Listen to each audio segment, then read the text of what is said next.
A partir de este momento, la mesa puede continuar y le damos la palabra a Sandra. Sí, estoy aquí. Comenta. Ahora mismo pueden comentar, o sea, hay un agricultor, Francisco Gil, que es de Goa, está una persona, un representante de la comunidad autónoma, que es Carmen García, un Frago, que ya os digo un momento que no. Y luego después tenemos a otra persona que es la de la empresa, que Juan Francisco Delgado. Y por último tenemos aquí a Antonio Soler, que es de la Asociación Nueva Cultura por el Clima, uno de los socios también del proyecto nuestro y dedicado a estos temas. O sea que comenzamos, Sandra, por donde quieras. Pues mira, yo voy a empezar sentando un poco cómo ha empezado la mesa. A mí me da mucha pena que Adrián Valverde se haya ido, porque para mí era un punto de debate espectacular, por lo menos importante para que estuviera ahí si vamos a debatir, que era, según el Minteco, bueno, y según cualquier organismo nacional o internacional, la agricultura es responsable de una parte importante de los gases de efecto invernadero, la segunda responsable, la primera es el transporte. Y de lo que acabamos de hablar y poner en valor es el transporte de la agricultura para exportación basada en regadío. Creo que no tiene nada que ver con la mesa, pero bueno, ya no está en la mesa, así que vamos a ver si podemos hablar de otras cosas. Hay un punto en el que no se ha hablado durante toda la jornada, se ha estado hablando de la agricultura, se ha estado hablando de los medios para poder producir, de poner en valor esta agricultura de carbono para que una agricultura que tiene menos rendimiento pueda tener más valor por valores asociados. Me gustaría que pusierais en valor qué posibilidades tiene este nuevo modelo de agricultura de secano, además de para evitar o frenar la desertificación, para frenar y evitar el aumento de la despoblación, incluso si puede ser, que también lo ha apuntado, ha hecho una introducción Alfonso Chico Guzmán, para que fomente la repoblación, es decir, unir este tipo de agricultura del que se ha estado hablando desde las 11 de la mañana, unirlo a las personas. ¿Se puede?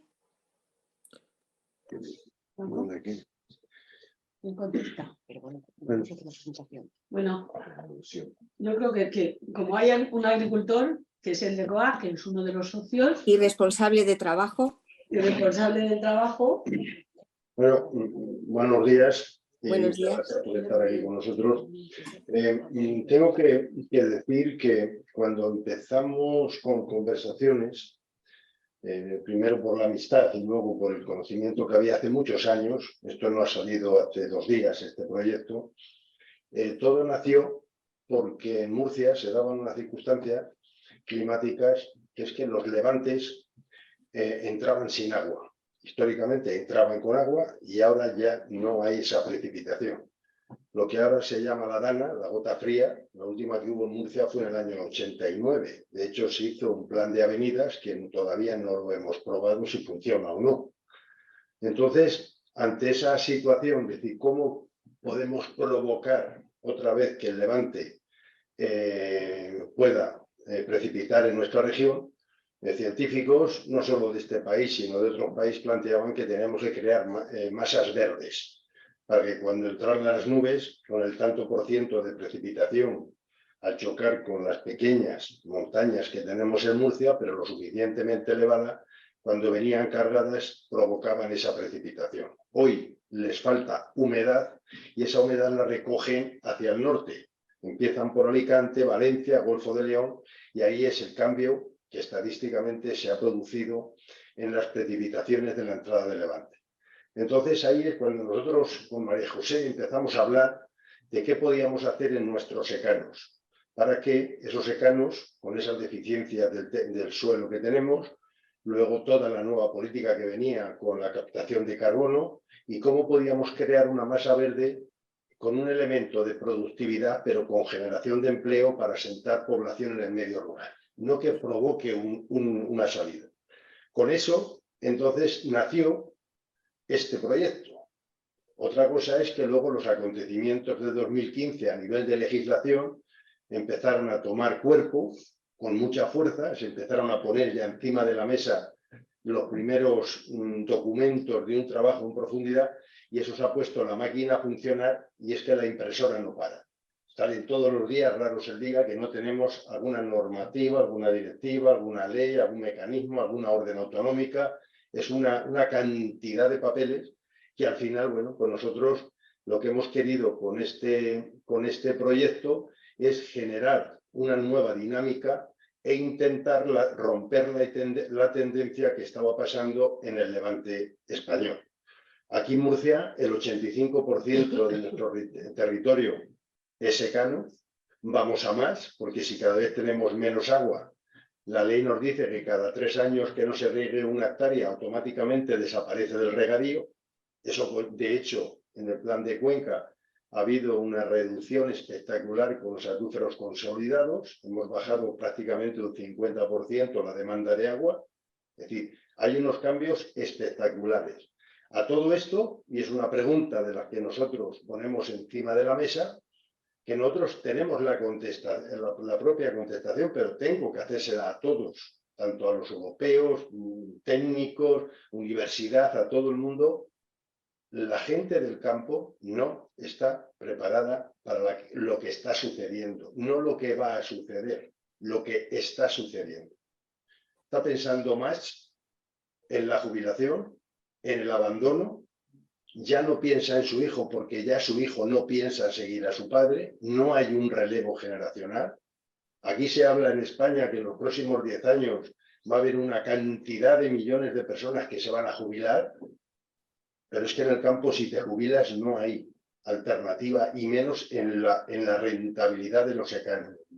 Entonces este proyecto va a tener, si somos capaces de elevarlo y entre todos hacer un estudio más profundo todavía, porque puede tener una incidencia importante y cambiar la tendencia de esos miles de hectáreas, centenares de miles de hectáreas, que ¿qué vamos a hacer con ellas? Si no hay gente en el medio rural, ¿cómo vamos a hacer frente a los retos que nos hemos plantado? No es de este grupo de gente que estamos aquí, sino ya científicos contratados que están y quieren trabajar para que esa tendencia pueda cambiar, o por lo menos intentar.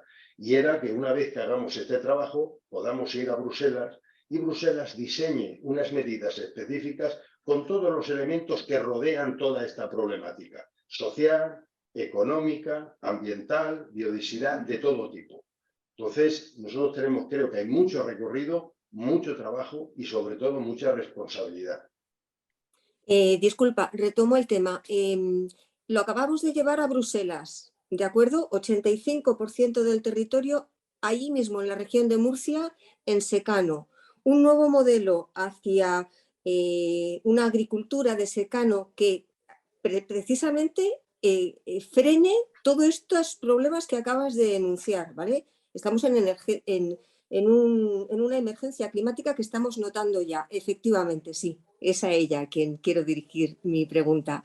Pero, Carmen García Frago, sí, ¿qué puede hacer la administración autónoma? Cuando has dicho una agricultura, añadido con agricultores.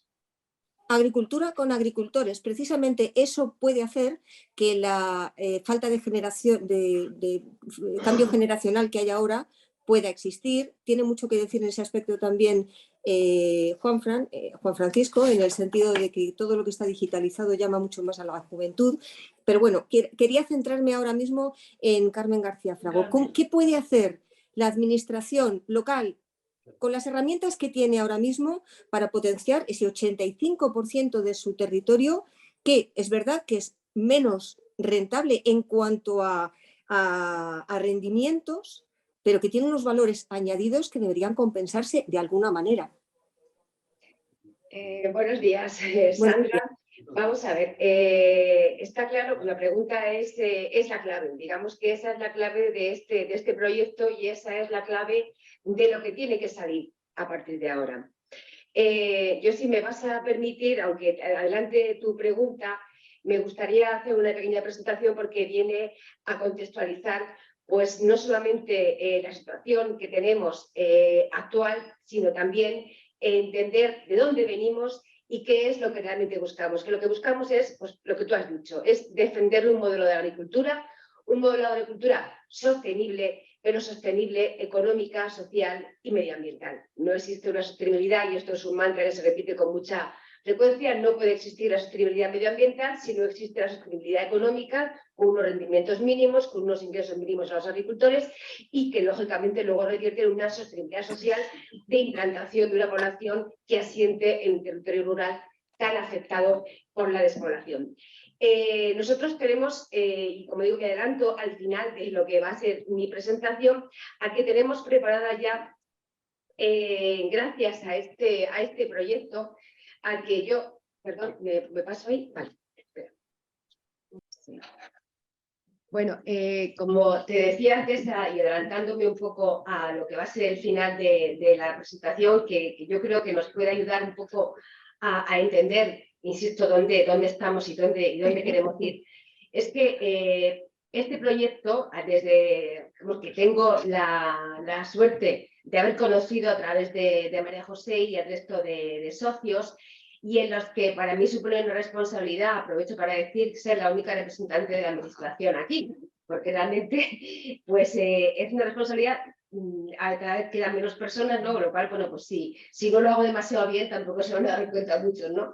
Pero es una responsabilidad que asumo con gusto porque creo en este proyecto y creo desde el momento en que lo conocí. Y precisamente el proyecto tiene todo el apoyo de la administración. Eso ya me imagino que habrás tenido la oportunidad de escuchar al consejero en sus palabras de esta mañana, que la administración apoya este proyecto. Pero es que además la administración está llevando este proyecto a todas las regiones mediterráneas que tienen un problema similar.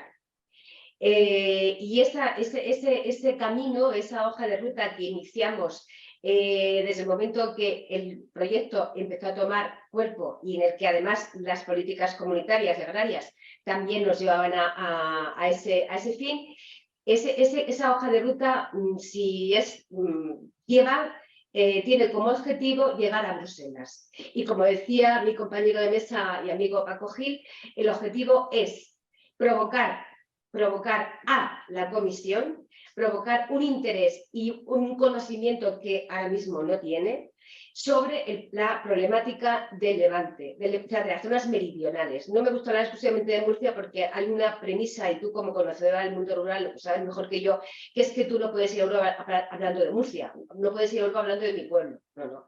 Tú tienes que ir a Bruselas hablando de una sinergia, de una comunidad, de una política regional. Entonces, nosotros hemos creado unas sinergias, una especie de alianzas con regiones del Mediterráneo que están integradas en la Comisión Intermediterránea y esperamos que esa declaración va a ser una declaración política que se aprobará.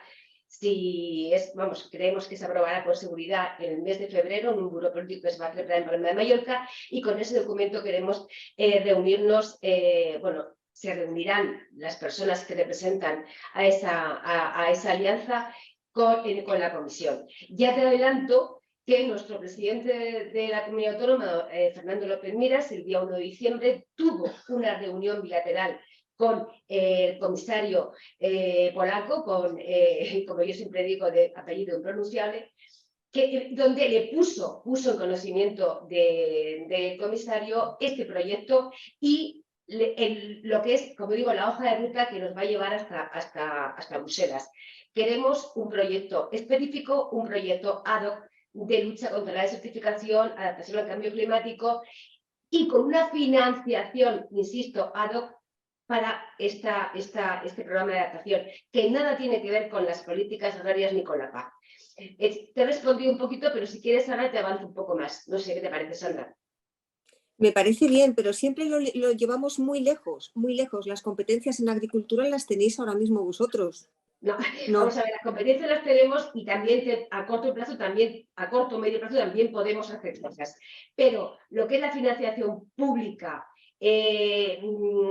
con fondos públicos que necesitamos para sacar adelante este proyecto, insisto, tiene que ser una sinergia, una alianza entre regiones afectadas. No podemos presentarlo como un proyecto uniprovincial como es el caso de Murcia. Yo, si me permites, voy a pasar. Mira, mi presentación va a ser breve, voy a intentar hacerlo lo más breve posible porque tengo más compañeros de mesa y la hora ya está siendo demasiado prolongada.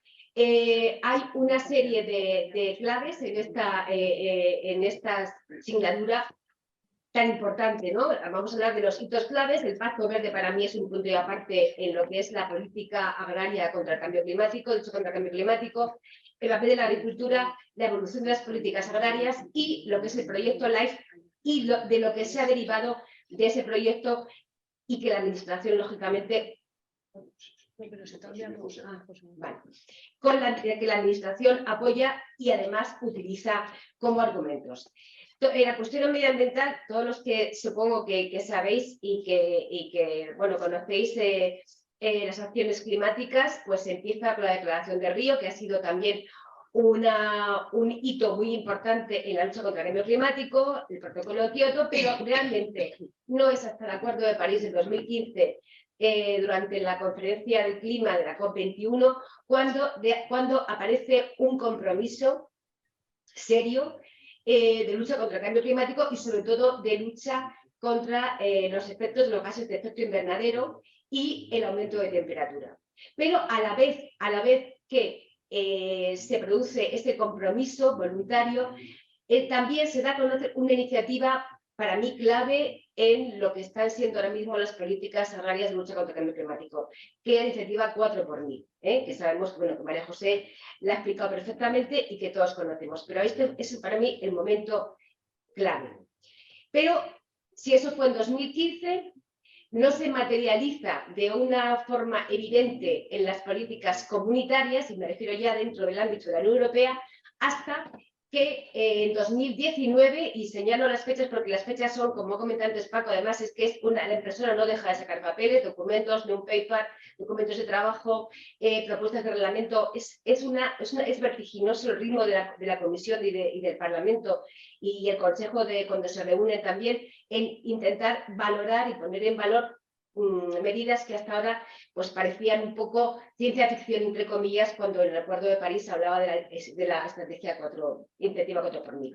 Como digo, el Pacto Verde es un punto y aparte. El Pacto Verde se presenta a finales del año 2019, justo después que fueran las elecciones al Parlamento y iba a elegir una nueva presidenta, la señora Ursula von der Leyen, en cuyo discurso de investidura pues ya pronunció esta frase mágica, el Pacto Verde Europeo. Y el Pacto Verde Europeo no es otra cosa que una estrategia, una hoja de ruta para conseguir la neutralidad climática en 2050.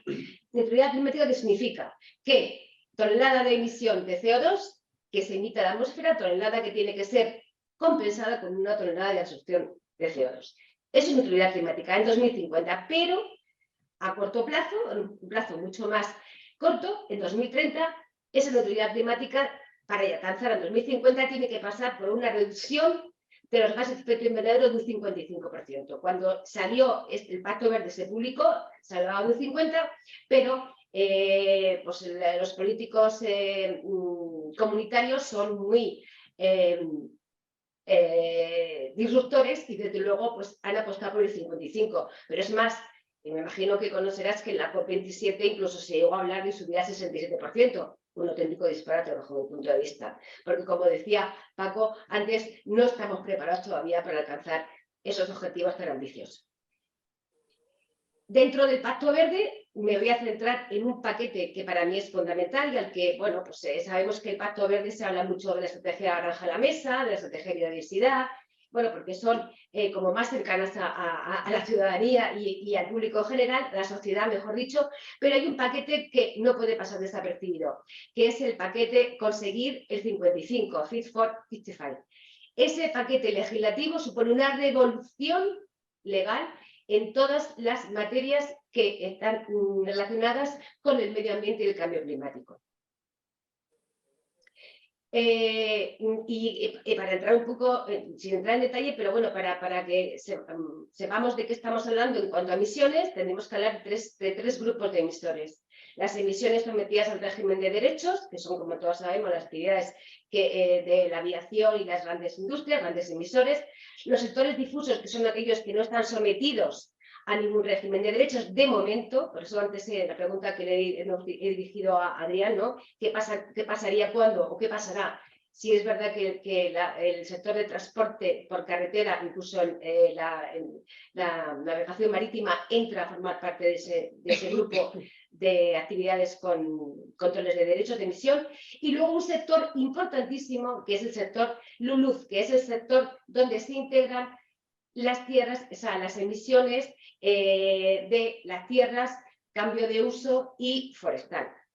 Que eso es realmente donde se van a centrar muchas de las actuaciones de recompensa a la agricultura. Aquí tenemos los paquetes. Hay dos reglamentos básicos, que es el reglamento LULUCF y el reglamento de parto de esfuerzos, que ya hay propuestas de reglamento que modifican de una forma alarmante y preocupante desde el punto de vista de su aplicación, no desde el punto de vista ambiental, que son ambiciosos, para conseguir ese objetivo 55 en 2030. Fundamentalmente, en el reglamento de reparto de esfuerzos, que es únicamente para sectores difusos, es decir, los que no están sometidos a derechos de emisión. Fijaos que en España tenemos también un 26% de compromiso, pero es que ahora mismo se propone un 37,7%, es decir, muchísimo más. O sea, los compromisos se van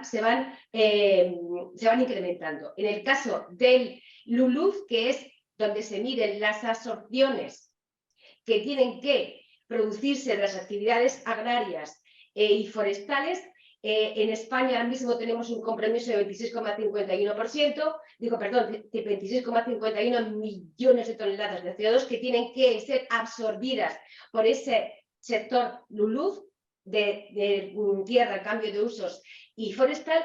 Y la propuesta de reglamento es que pasemos a tener un compromiso de absorción de 46,63 millones de toneladas. ¿Qué quiere decir con esto? Que si no utilizamos la agricultura de carbono, que es donde vamos a parar, no vamos a ser capaces. Ya no digo como país, que somos el país que más compromiso de absorciones tiene después de Suecia, casi con un 14% de las absorciones que están previstas a nivel comunitario, si no somos capaces de fomentar otras políticas.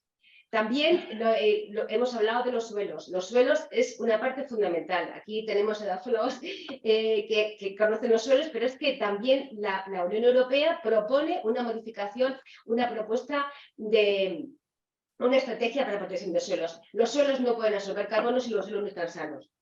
Y eso creo que lo hemos dicho todos en la mesa anteriormente. Un suelo degradado, un suelo erosionado, un suelo que no tiene una capa suficiente con características mínimas, no puede absorber. Por lo tanto, antes de meternos en una agricultura de carbono o una agricultura de compensaciones, tenemos que garantizar unos suelos sanos. Y por eso Doña Carmen, no la quiero cortar mucho, pero es que estamos ahí cuarto pasada, se nos va el tiempo.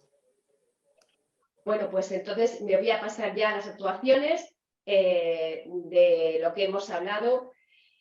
Bien, en el caso de la agricultura, sabemos que la agricultura, y es que es lo que ha comentado también antes Paco, discúlpame Sandra si me estoy excediendo, pero es que creo que son algunas cosas que hay que decir. El sector agrícola, hay que defender el sector agrícola. Nosotros somos una comunidad autónoma, y no digo ya un Estado que depende de la agricultura.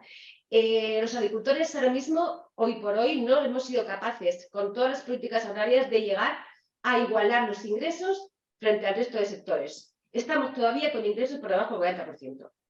Somos, o es el sector que más afecta al cambio climático. Y en secano muchísimo más. O sea, en secano, si no llueve, no hay agua. Y si no hay agua, no hay producción. Por lo tanto, si hay un sector al que le preocupa el cambio climático, tenemos que tener claro que es el sector de la agricultura. Y eso hay que ponerlo en valor. Hay que ponerlo en valor, y como he dicho antes, desde un punto de vista social, económico y medioambiental. Sabemos cuáles son los efectos, y aquí tenemos, por ejemplo, las emisiones. Emitimos el 14% de los gases de efecto invernadero, pero también somos el único sector que es capaz de absorber. Por lo tanto, nuestra contribución a la adaptación al cambio climático, mejor dicho, la mitigación en este caso, es fundamental. No se puede llegar a la neutralidad climática sin el apoyo de la agricultura. Vemos que desde el año 90 hasta el 2020 cómo se ha incrementado poco es cierto, las tierras de cultivo como absorciones de carbono. Tenemos que conseguir llegar a que esas cifras se incrementen para verdaderamente el objetivo 2055 llegue a ser. Bueno, Murcia, pues lo que estábamos diciendo, yo tengo unos datos un poco diferentes a los que ha presentado o ha comentado Paco. La agricultura extensiva es un 71% de secano, porque era a lo mejor el negro y los pastos, que también son secano, pero los pastos no son tierras cultivables. Entonces, bueno, pues es verdad que esa extensión aporta solo el 4%. Pero es que un dato importante es que hemos perdido un 31% de hectáreas desde el año 2015. Eso quiere decir hectáreas de secano, hectáreas que han sido abandonadas por la falta de productividad. Y ese abandono supone también que las poblaciones rurales, las familias que dependían y cuidaban esas tierras, lógicamente han tenido que trasladarse a núcleos urbanos o a otras zonas. Sabemos perfectamente que es un problema que tenemos que atajar. Por supuesto, no voy a decir que Murcia es la región de España con más riesgo de desertificación junto con Canarias. Y eso es otro dato que tenemos que saber. Las políticas agrarias, pues bueno, hasta ahora no han servido para nada. Ha habido muchas políticas agrarias, pero pocos incentivos. Incentivos me refiero para que se reduzcan las emisiones de gases de efecto invernadero de la agricultura, las que se producen, pero sobre todo para que se compensen las emisiones. Ese es, creo que es el verdadero motor de esta reforma. Y hay un informe del Tribunal de Cuentas donde dice que hasta ahora las políticas no han servido. ¿Qué pasa con la política actual que se va a poner en marcha el día 1 de enero? Pues que lógicamente la acción contra el clima es un objetivo básico. Y para eso, bueno, se dan una serie de estrategias que puedo decir aquí alto y claro, y aquí pues hay compañeros que lo pueden decir, que no van a solucionar el problema. No son suficientemente incentivadores porque son programas por acción, no por resultados cuantificables, y además exigen una serie de prácticas que no compensan, sobre todo en la agricultura de secano. Ahí he señalado, por ejemplo, lo que supone determinadas prácticas de corregímenes para la agricultura de secano, son 47 euros el importe por hectárea, en el mejor de los casos, si no hay degresividad, y que en cambio en el regadío pues, son muy superiores. Y es porque está diseñada esta política agraria común con estos ecoregímenes en unos importes por rendimiento. Y eso, y sin tener en cuenta que realmente el secano ejerce una actividad ecosistémica y de lucha contra el cambio climático que no se está valorando. Por supuesto, yo, ¿qué voy a decir del programa de la ley? Bueno, pues es visionario. Para mí ha sido algo visionario que en 2016 estuviera hablando de una política que ahora está encima de la mesa y que entre todos tenemos que sacar adelante, por todos los motivos que hemos comentado. Para mí hay unas palabras clave que siempre las utilizo como mantra en cuando tengo la oportunidad de relacionarme con personas que entienden este problema y que en algunos casos tienen capacidad de decisión, que son cambio climático. En nuestro caso, cambio climático significa desertificación, significa desaparición de la agricultura de secano, con los consiguientes efectos colaterales de exploración y riesgos económicos. Necesitamos compensar el carbono, necesitamos un mercado de carbono, necesitamos unos acuerdos voluntarios para que estos agricultores de secano, por esos beneficios que tan claramente hemos visto esta mañana y que han sido valorados económicamente también de una forma muy, muy rigurosa por Pepe, pues tengan unos ingresos adicionales que les permitan mantener esa actividad en este caso. Si no, va a desaparecer. Decíamos que va a desaparecer un 31%. En 10 años, pues bueno, si seguimos así, va a desaparecer el 100%. Y esos bonos, esos créditos, que bueno, que ya sabemos que ahora mismo está encima de la mesa una propuesta de certificación que salió el 30 de diciembre, el 30 de noviembre, que también pues, podríamos hablar de eso. El sector difuso es clave para que adquieran esa compensación, y el transporte, como empresas como Primafrío, también. Nosotros, ¿qué es lo que hemos hecho? ¿Qué estamos haciendo desde aquí? Que es lo que tú me preguntabas, y quizá, pues, nosotros hemos defendido ante el Ministerio la creación de un ecorégimen para esta estrategia de la nueva PAC específico para el levante español.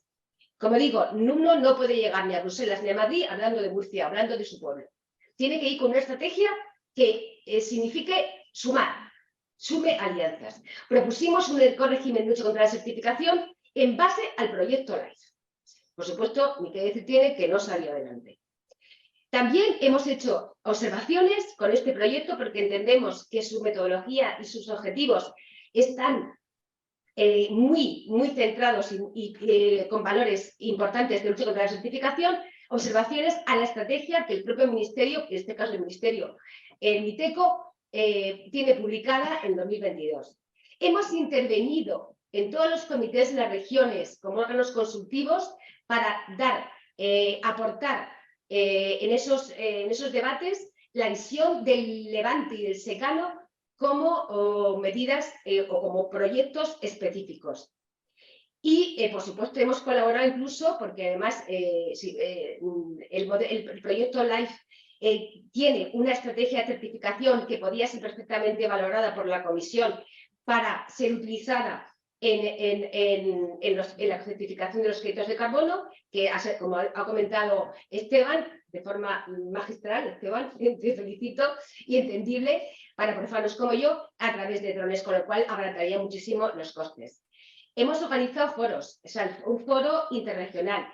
Hemos participado en foros como... Señora, hago que quedan 5 minutos de mesa. No, pero bueno, Y tienen que hablar, aunque la prolonguemos un poco, es que tienen que hablar un montón de personas. Termino y me quedan 2 minutos. No, pero además que no tenemos problema de hora. Hemos organizado webinar, hemos tenido apuestas personales, el consejero interviene y apoya y, como he comentado antes, también nuestro presidente ha dado a conocer este proyecto en Bruselas. Y puedo decir una cosa, y además con satisfacción, el comisario, tras la reunión que tuvo el encuentro el 1 de diciembre con nuestro presidente, se quedó sorprendido del conocimiento tan exhaustivo y de los datos que aportó el presidente, de tal forma que hay un compromiso en que este proyecto y lo que se deriva de él llegue hasta donde tenga que llegar, que es nuestro objetivo, tener un programa ad hoc. Por supuesto, incluso gracias a este proyecto y a los componentes que están relacionados con él, hemos hecho consideraciones, como todos sabemos, al Real Decreto que regula los derechos de emisión y el registro de proyectos, fundamental para que este mercado deje de ser potencial y pase a ser real, consideraciones para integrar los suelos de secano del Mediterráneo por los beneficios ecosistémicos que generan, no solamente en la compensación, sino los beneficios ecosistémicos, los indicadores que Meli también de una forma muy gráfica y muy elocuente nos ha puesto. Y tenemos como próximo evento, y esto sí que lo quiero como declarada, pues bueno, una declaración política que, bueno, donde se recogen fundamentalmente varias cuestiones. Y que sería esto, es una declaración política que se va a firmar tenemos ya la aprobación y la aceptación de 9 regiones, con todas ellas del Mediterráneo, Italia, Grecia, incluso también de los Balcanes, Rumanía, para unirnos y llevar a Bruselas esta estrategia para que realmente las instituciones la conozcan y podamos tener un programa ad hoc. Y ya termino, esto lo quería señalar porque, bueno, no tenemos que recurrir a la tecnología para capturar carbono con esos árboles que son unos árboles tecnológicos, tenemos recursos y esos recursos están aquí. Muchísimas gracias. Fenomenal, muchas gracias. Sandra, atendiendo a esto último que acaba de decir respecto a la tecnología, quería preguntarle a Juan Francisco Delgado, que es vicepresidente de INTEC, que es la Fundación Europea para la Innovación y el Desarrollo Tecnológico, ¿cómo puede la tecnología conseguir que estos beneficios de los que se ha hablado sobre este nuevo modelo de agricultura de secano sea más factible, sea más rentable, sea más fácil y se pueda implementar mejor? Muy bien, muchas gracias, Sandra, por la pregunta y felicitar a Carmen porque yo creo que su participación en este proyecto, yo se lo he dicho a ella personalmente, pero aprovecho ahora hacerlo en público, su participación en este proyecto yo creo que da una visión muy global, ni mucho menos de Murcia, sino muy global sobre cómo se puede aprovechar el proyecto para hacerlo lo que nosotros llamamos escalable desde el punto de vista financiero y desde el punto de vista del desarrollo de los proyectos, ¿no? Yo había preparado una presentación muy cortita de la que va a servir simplemente para que veamos las diapositivas mientras hablo, que no iba a comentar lo que me has preguntado, Sandra, y tiene que ver con lo que decimos. Cuando yo he estado preparando lo que iba a comentar, está muy relacionado con la tecnología y está muy relacionado con el desarrollo de todo lo que hemos ido comentando. En primer ¿Lo lugar, podrás hacer en 5 minutos? Sí, Vale. menos, con lo que iba a comentar.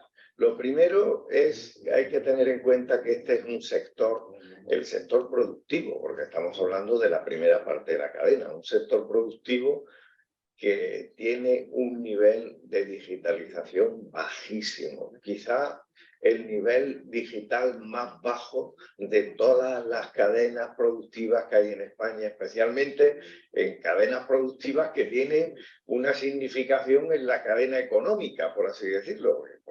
Podríamos tener el sector del turismo, estamos hablando de nuestro país, del turismo, del sector automovilístico, del sector de la farmacia, o de la industria farmacéutica, y el cuarto sería este, pero este curiosamente en el sector industrial, lo hemos visto con Primafrío, que pertenece al sector logístico / industrial, tiene un nivel de digitalización muy alto, pero en la parte productiva el nivel de digitalización no está ni al 5% de lo que debería de estar. Y eso es un problema porque antes comentaba la persona representante de COA, Acogí, comentaba, pues, como es lógico que lo diga COA, ¿no? Tenemos que, lo típico que hacemos en España y que se hace en relación con en la política de tenemos que, hay que, y eso más que una declaración de intenciones, que está bien y hay que decirlo, y COA lo tiene que decir, que para eso está,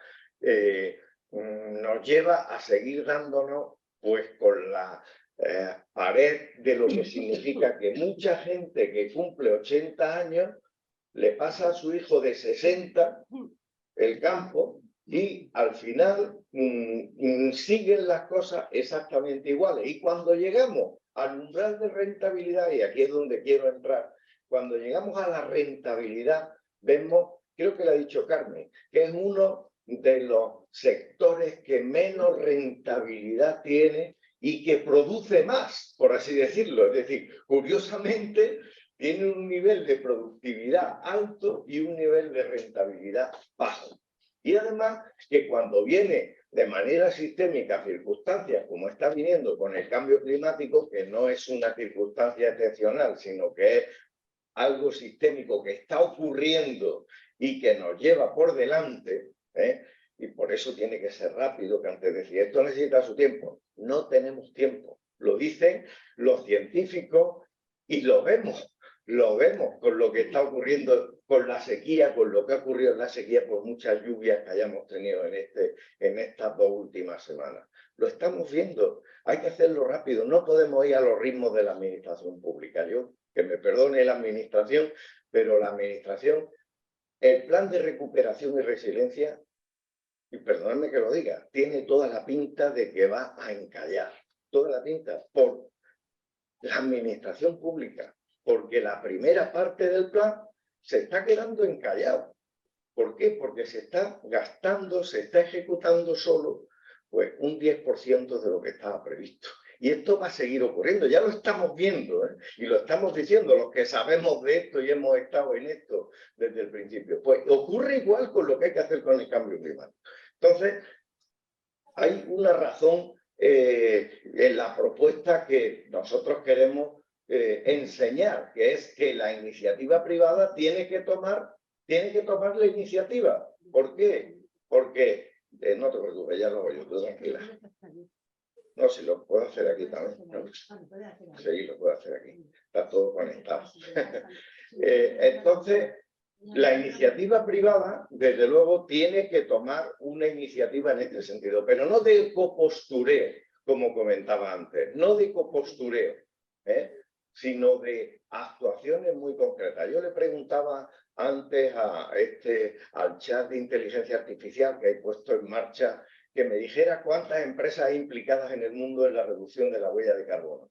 Ha sido incapaz de decirme una herramienta de inteligencia artificial que está puesta, está abierta para todo el mundo, OpenAI se llama, incapaz de decirme cuántas empresas hay en el mundo, que hay mucha complejidad, que depende, etcétera, etcétera. Le he preguntado que cuál es el precio que se está pagando en los mercados voluntarios de carbono.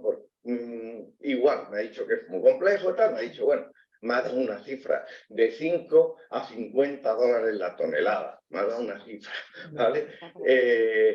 Pero quiero decir, en todo esto, ¿qué significa? Que lo que estamos viendo, Sandra, es que quien se está aprovechando de esto son las grandes corporaciones. Por ejemplo, hemos sabido hace muy poco que Google ha comprado todos los derechos de emisión de la selva amazónica, ¿vale?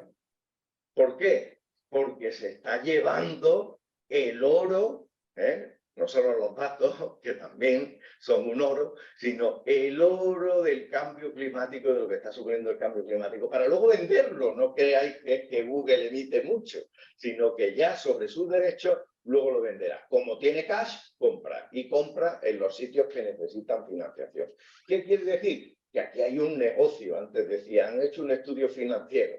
Aquí hay un negocio inmenso, inmenso. Es decir, que cuando decimos que el campo se muere y que necesitamos tiempo, lo que tiene que darse cuenta el campo es de que aquí hay un negocio que tiene que aportar. Vosotros lo habéis demostrado y me alegra un montón, y se lo he dicho tanto a María José como a Carmen, que hayáis demostrado científicamente que se puede medir, que es confiable, porque una de las cosas importantes del mercado voluntario de carbono para que se compense a los agricultores es que esto tenga fiabilidad, es decir, que todo el mundo lo acepte, que una huella de carbono en el suelo o un sumidero de carbono en el suelo elimina tanto o se come tanto carbono, y eso tiene un precio, y eso tiene un precio, y ese precio va a quien lo hace, quien hace esas prácticas, que vosotros las habéis estandarizado, que es lo difícil, y con cada estandarización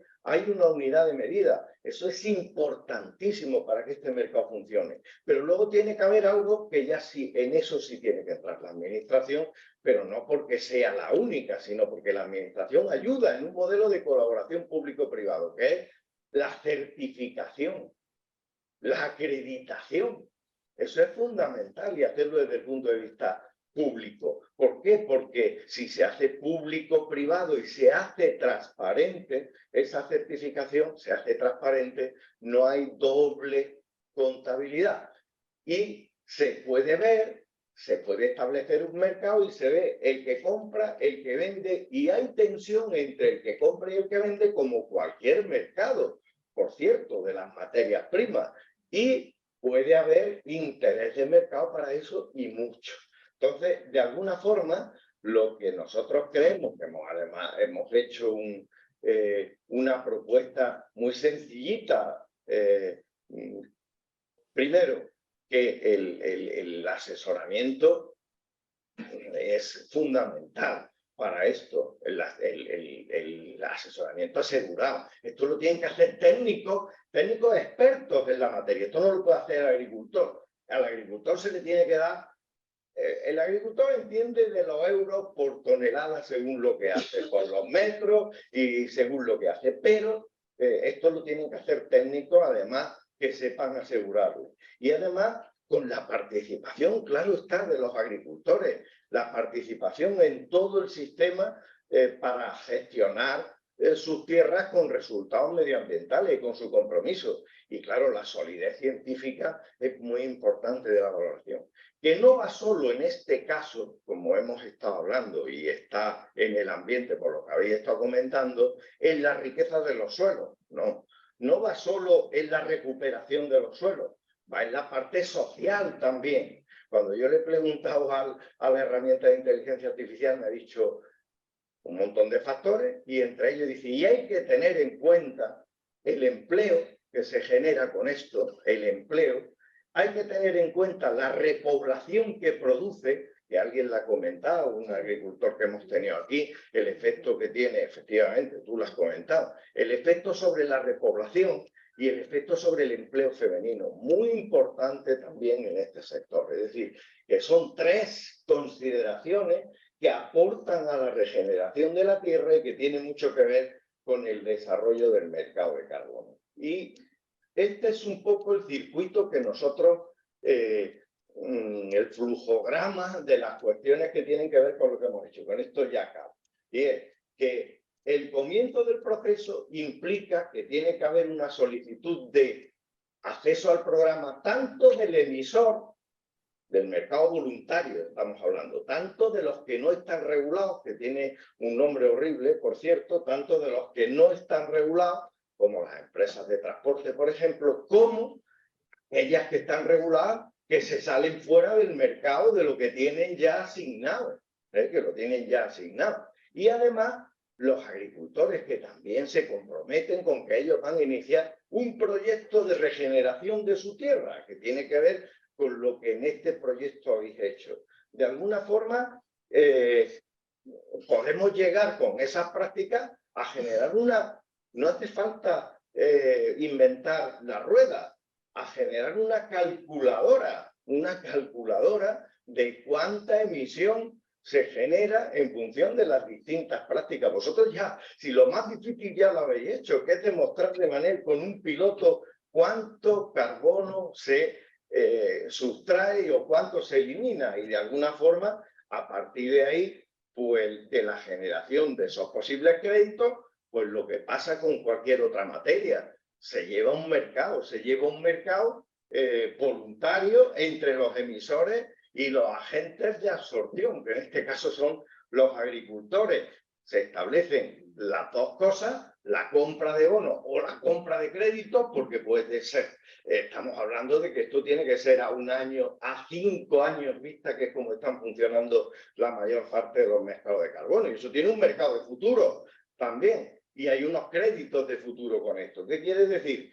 Que esa calculadora va a estar funcionando para generar bonos y créditos, las dos cosas. Y esos bonos y créditos pues generan un valor en CO2 que, como he dicho, puede estar entre 15 y 20 euros en Europa, ese valor en los distintos sectores que nosotros hemos estado viendo, por tonelada sólida, entre 15 y 20 euros. Y, lógicamente, imaginaros lo que significaría para los agricultores tener un ingreso que estoy seguro que conforme el mercado vaya avanzando en esa línea, el mercado va a ir incrementando el valor, porque estamos hablando de unos valores iniciales en un mercado incipiente, pero como todos los mercados, van a ir creciendo su valor si se regula. Y eso sí, con un registro público de la transacción, muy importante, transparente y con trazabilidad de esa transacción a lo largo del tiempo.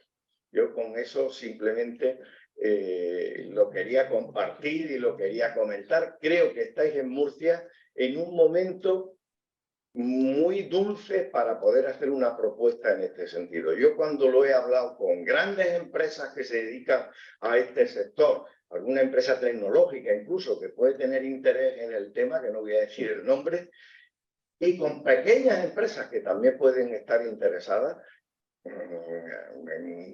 todos han dicho que quieren invertir en esto. Todos han dicho que quieren invertir en esto. Pues estamos en unas circunstancias, desde luego, excepcionales. Y vosotros habéis puesto los cimientos para hacerlo, por lo menos en el mercado voluntario de carbono, en muchas otras cosas. Yo me ha tocado hablar de esto y he hablado de esto, pero en muchas de las cosas que habéis hablado aquí, que desde luego hay que sacarlo fuera de aquí. Hay que sacarlo fuera de aquí, darlo por streaming está bien, ponerlo en las redes sociales, fenomenal, porque esto es el comienzo. Muchas gracias, Sandra.